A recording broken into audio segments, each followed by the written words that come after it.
This week, the tiny Spanish territory of Ceuta, a fenced-in city of 84,000 people on the coast of North Africa, was overwhelmed. Somewhere between 50 and 75,000 people crossed the border from Morocco in the space of 3 days. Some walked through checkpoints that could not hold them back. Most swam. They came around a rock breakwater at a place called Tarajal, past a fence with razor wire, into the water and onto Spanish soil. At least 67 people died trying. Some drowned. Some were crushed against the rocks by the people behind them. By the weekend, Spanish soldiers were walking thousands of migrants back across the border to Morocco. The European Union called an emergency meeting. 22 member states signed a letter demanding stronger borders. Politicians flew in from Madrid to stand in front of cameras. Far-right figures showed up to make speeches, and counter-protesters showed up to shout them down. And for a few days, a small city that most people had never heard of became the center of a continent's argument about who gets to come in and who has to be turned away. Over the weekend, the city did not look like a war zone anymore, but it did not look normal either. Shops reopened. Civil guard boats kept searching the water near the beach for bodies that had not been recovered yet. Far-right Spanish politicians and online influencers arrived to hold rallies, and residents pushed back hard. One of them, a 20-year-old Ceuta student, stood in a crowd of counter-protesters and called the visiting agitators opportunists who did not speak for her city. Her neighbors, many of Moroccan descent themselves, banged on the windows of a bar where one far-right politician had taken shelter from the crowd, until police walked him away. Everyone is calling this unprecedented. It is the largest migration event in Ceuta's history, and by some counts, one of the largest single border crossing events in the story of the European Union. But the shape of what happened this week is not new. It has happened before, on a different coast, in a different country, in a different century. And the country it happened to is the same country now watching Ceuta on the news and forming an opinion about it. 50 years ago, in the spring of 1980, the United States lived through its own version of this. Not thousands of people in 3 days, hundreds of thousands of people over 6 months. And the story of how that happened, what the government did about it, and what it did to the country afterward, is a story most Americans under the age of 50 have never heard. If you are older than that, you may remember it. You may remember the boats. It started, strangely enough, with a bus. In April of 1980, a Cuban man drove a public bus through the gates of the Peruvian embassy in Havana, seeking asylum. Cuban guards opened fire trying to stop him.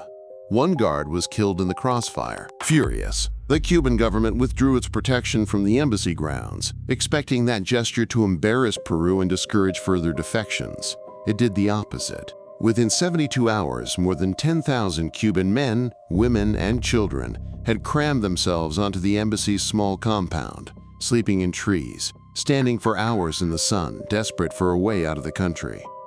Fidel Castro had ruled Cuba for 2 decades by then. The revolution that had promised prosperity had instead delivered rationing, stagnation, and a state that watched its own citizens closely. The photographs of 10,000 people crowded onto embassy grounds, broadcast around the world, were a public humiliation Castro had not expected and could not easily undo. So he did something unexpected. On the 20th of April, he announced that anyone who wanted to leave Cuba could leave, through the port of Mariel, a small harbor west of Havana. He was not being generous. He was making a point, and the point was aimed at the exiled community in Florida as much as at his own people. If Cubans in Miami love these people so much, he said in effect, let them come and get them. In South Florida, the Cuban exile community had been waiting 19 years for a moment like this. Since Castro took power, families had been split by 90 miles of water, unable to see parents, children, brothers and sisters left behind. Within hours of Castro's announcement, a Miami radio station was broadcasting instructions. Cuban Americans who owned boats over 20 feet were told to gather. People sold cars, borrowed money, chartered anything that floated, and drove for the Florida Keys. Within days, Key West, a small tourist town at the southern tip of the state, had become a staging ground for what people were already calling the Freedom Flotilla. On the 21st of April, the first boat from Mariel, carrying 48 refugees, tied up at a dock in Key West. Within 4 days, a reported 300 boats were anchored in Mariel Harbor, waiting their turn. Trailered boats were lined up 50 and 100 deep on the roads into Key West, waiting to be launched 24 hours a day for nearly 2 straight days. Residents said they could hear the traffic and the shouting around the clock. Some boat owners, sensing opportunity in other people's desperation, charged exile families $10,000 or more for a single trip to bring relatives home. What the exiles found in Mariel Harbor was chaos. Cuban officials, working from lists and without them, loaded boats far past any safe capacity. Photographs from the time show shrimp boats designed to carry a working crew of 6 or 8 instead packed shoulder to shoulder with 80, 100, sometimes more people standing because there was no room to sit, no shade, no bathroom, nothing to eat or drink for the length of the crossing. One vessel that became famous in the photographs of the time, a shrimper called the El Dorado, arrived in Key West so full that people had to be helped down one at a time, legs unsteady after standing for the entire crossing. The Florida Straits are not always gentle. Storms came through with almost no warning, and boats that had left an already dangerous harbor found themselves fighting rough water with far more weight than they were built to carry. Coast Guard veterans who lived through those months later described one squall in particular, a fast-moving front that turned a calm crossing into what one officer called instantaneous disaster, with people backed up in the water for 2 or 3 hours before helicopters and cutters could reach them. The United States Coast Guard, watching all of this unfold in real time, shifted from routine patrol to full-scale rescue operation, pulling people from the water, towing disabled boats, at one point even facing down a Cuban gunboat that tried to reclaim a man rescued in international waters, a man the Cubans said was a stolen boat and a fugitive, and who the Coast Guard refused to hand back. President Jimmy Carter, watching the exodus grow by the day, made a choice that would define the crisis and then come to haunt him. In early May, he stood in front of reporters and said the United States would receive the Cuban arrivals with, in his words, an open heart and open arms. It was meant as a statement of American values, a rebuke to Castro's closed society, proof that freedom meant something. For a few weeks, it played that way in the press. But the numbers kept climbing, and the words started to sound like a promise the country could not keep. By the height of the boat lift, more than 3,000 people a day were arriving in South Florida. Miami's vacancy rate for housing was down near 1%. There was, in the most literal sense, nowhere left to put people. The government scrambled to open emergency camps. Tent cities went up under military tarps at Elgin Air Force Base in the Florida Panhandle. The Orange Bowl, Miami's football stadium, was turned into a temporary shelter, with cots lined up on the field and along the concourses where crowds had once cheered for football games. More refugees were buzzed to Fort Chaffee in Arkansas, Fort McCoy in Wisconsin, Fort Indiantown Gap in Pennsylvania, and Eglin in Florida. Tens of thousands of people waiting in converted military bases for interviews, paperwork, sponsors, a place to actually begin a life. And then Castro made the crisis worse, deliberately. As the weeks went on, he began emptying prisons and psychiatric hospitals into the boats headed for Florida, mixing a small number of genuinely dangerous people and people in need of serious care in among the vast majority of ordinary Cubans, teachers and mechanics and mothers and fishermen, who simply wanted a different life. He said so almost proudly. In a speech on May Day of 1980, he told a crowd in Havana that Cuba did not want people without, in his words, revolutionary blood, and that those people could leave along with everyone else. It was a calculated cruelty. He knew that a handful of criminals mixed into a wave of 125,000 refugees would dominate the American news coverage far out of proportion to their numbers, and he was right. Stories about Marielito crimes spread through South Florida, some true, many exaggerated, and the word Marielito, which should have simply meant a Cuban who arrived through Mariel, became for a time a slur. By mid-May, Carter's open arms had become a political liability. He authorized the Coast Guard to begin fining and arresting boat captains, seizing vessels, trying to physically stop the flow, a reversal that many exile families felt as a betrayal after weeks of being told to go bring their relatives home. Still, without Castro's cooperation, the boats kept coming for months. It was not until the end of September, after difficult, quiet negotiations between American diplomats and the Cuban government, that Castro agreed to close the port. The last boats came through in late October. A handful of people who had missed the window were later allowed to fly out instead. By the time it was over, 125,000 Cubans and an additional 25,000 Haitians who had been arriving by boat around the same time and were folded into the same emergency response had entered the United States in a single, unbroken 6-month wave. It remains one of the largest concentrated migrations in American history, larger than the total number of refugees the United States had accepted from Vietnam in the years after the fall of Saigon. The legal aftermath took years to settle. Because so many Marielitos had arrived without visas outside any normal immigration channel, Congress eventually had to build new law just to give them a path to stay legally, first through an update to Cuban Adjustment Law in 1984, and then again through a broader Immigration Reform Act in 1986.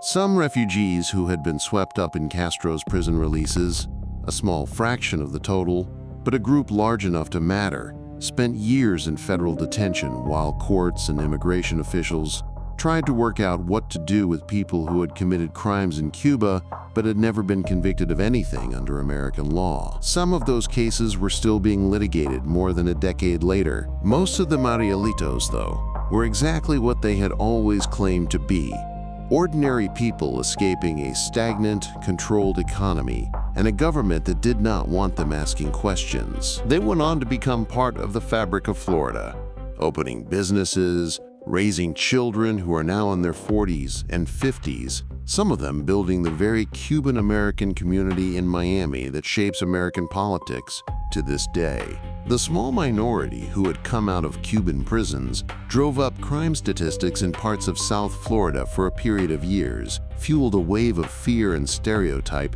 that took a long time to fade, and became, in a strange twist of pop culture, the inspiration for a Hollywood gangster movie that many Americans have seen without ever knowing it was tangled up with a real refugee crisis. For years afterward, the word Marielito on a job application or a police report could shape how a person was treated, regardless of what they had actually done. And Cuban-American community leaders spent much of the 1980s trying to publicly separate the story of the ordinary refugee from the story of the exception. Set the two events side by side and the echoes are almost uncomfortable. In both cases, a single political decision, made for reasons that had very little to do with humanitarian concern, opened a door that had been closed. Castro opened Mariel to embarrass his exile critics. In Spain's case this year, it was not one man's decree, but a court ruling, a Supreme Court decision at the end of June that said migrants intercepted swimming towards Ceuta could no longer be summarily sent back on the spot the way Spanish and Moroccan authorities had been quietly doing for years. Word of that ruling spread through Morocco for weeks before the crisis broke, exactly the way word of Castro's decree spread through Cuba and Miami in 1980. In both cases, a policy change created a signal, and the signal traveled faster than anyone in government expected, carried then by radio and now by phone screens and messaging apps. Some of it accurate and some of it, according to Moroccan officials, deliberately false. In both cases, the government in charge said the right words first and struggled to keep saying them. Carter promised open arms in May and was finding boat captains by the middle of the same month.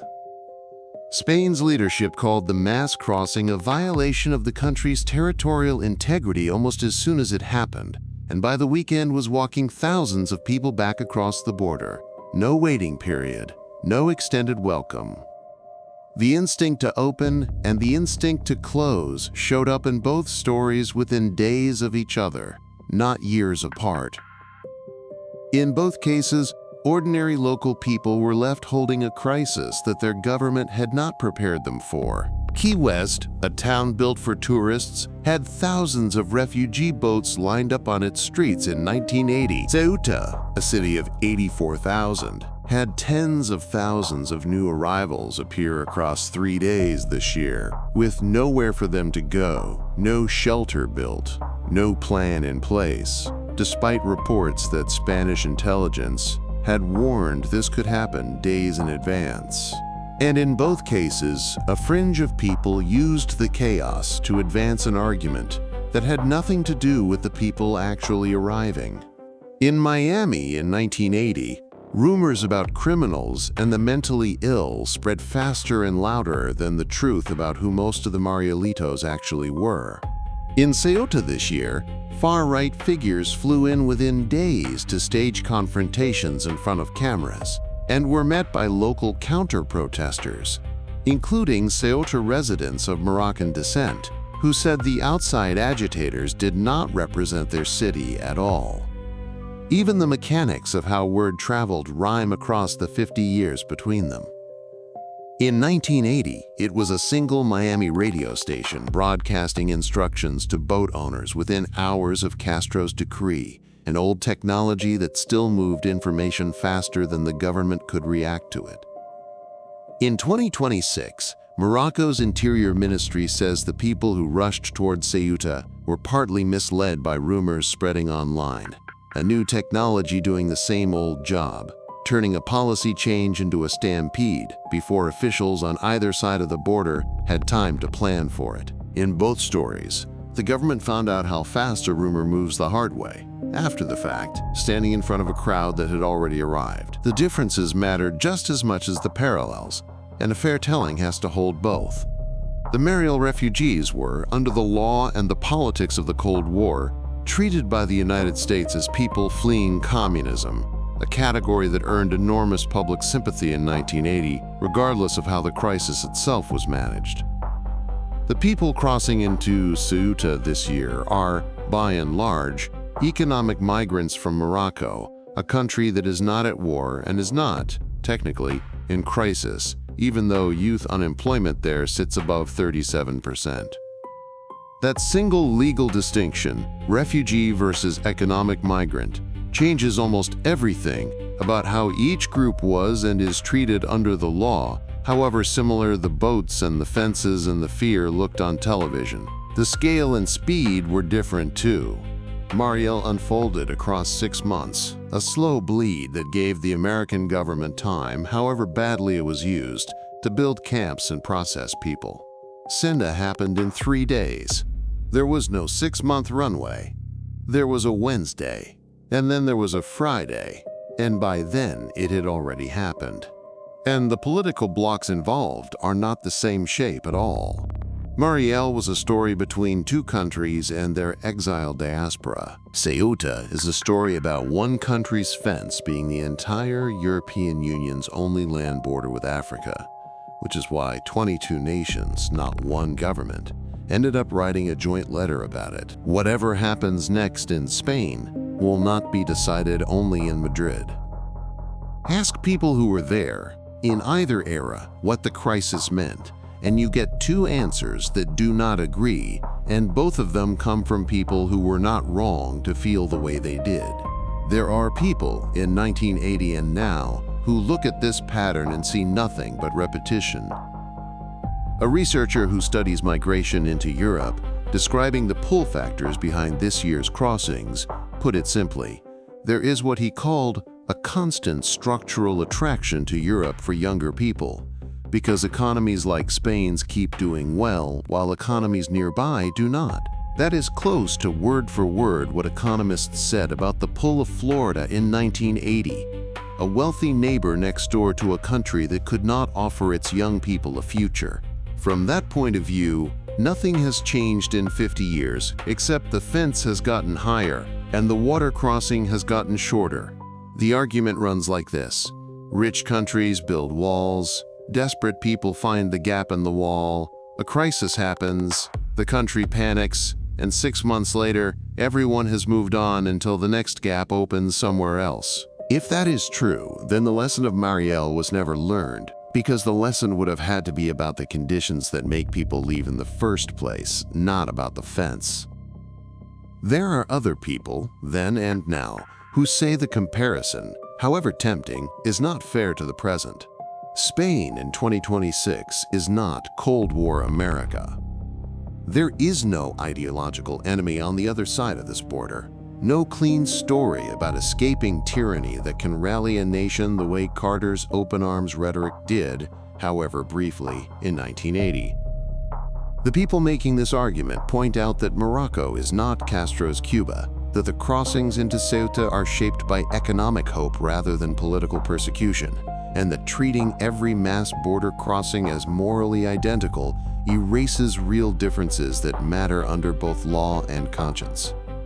From this point of view, the caution and the fast deportations seen in Ceuta this week are not a failure to learn from 1980. They are the lesson of 1980 applied. The argument goes that America's slow, chaotic, 6-month response in 1980 is precisely the scenario European officials are trying to avoid repeating, and that acting fast, even harshly, is what a government that actually studied history would do differently this time. There is a harder version of the first argument too, one that does not blame governments so much as the whole system of drawing lines on a map between rich countries and poor ones. People who hold this view point to the fact that Morocco's youth unemployment sits above 37%, while the Spanish economy, right across a narrow strip of water, keeps growing. From here, they argue, no fence, however tall, and no policy, however strict, actually changes the math that pushes a 19-year-old to swim toward a better life. Build the fence higher after Marielle, and the boats simply moved to rafts. Build it higher after this month in Ceuta, and the next crossing point will just be somewhere else on the map.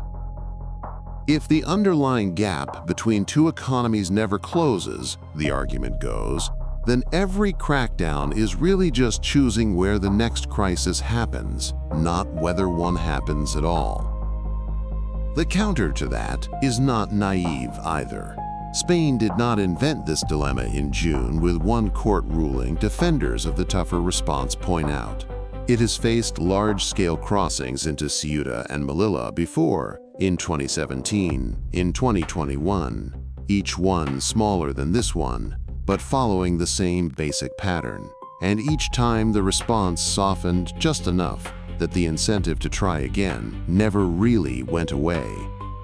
From this perspective, the lesson of repeated crises is not that borders are cruel, it is that half measures do not work, and that only a consistently firm response, applied every time, rather than only when cameras are watching, actually changes anyone's calculation about whether the crossing is worth the risk. People who hold this view are not indifferent to the 67 deaths on the rocks this week.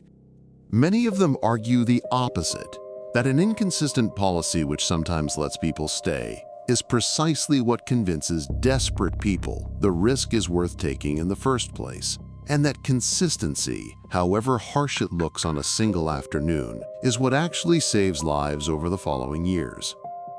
Both of these views were held at the time by people who watched their own towns change in the space of a single season. Amari Alito, who arrived as a teenager in 1980, now in his 60s, might tell you that the crime headlines followed him for a decade after he arrived, with nothing but the exact same fear the world is projecting onto Ceuta right now, and that most of the people getting blamed then and now never did anything wrong. A Ceuta resident watching Guardia Civil officers walk thousands of exhausted people back across the border this weekend might tell you that compassion sounds easy from far away, but her city of 84,000 people cannot absorb 60,000 more overnight, no matter how sympathetic the reason. Neither one of them is describing a fantasy. They are describing what actually happened to the ground under their own feet. So here is the question this video cannot answer for you, because nobody outside your own conscience can. In 1980, the United States opened its arms first and asked questions later, and spent the better part of a decade untangling the consequences. Both the successes, a community that today anchors Miami's economy and culture, and the costs, a period of fear and stereotype that took years to fade.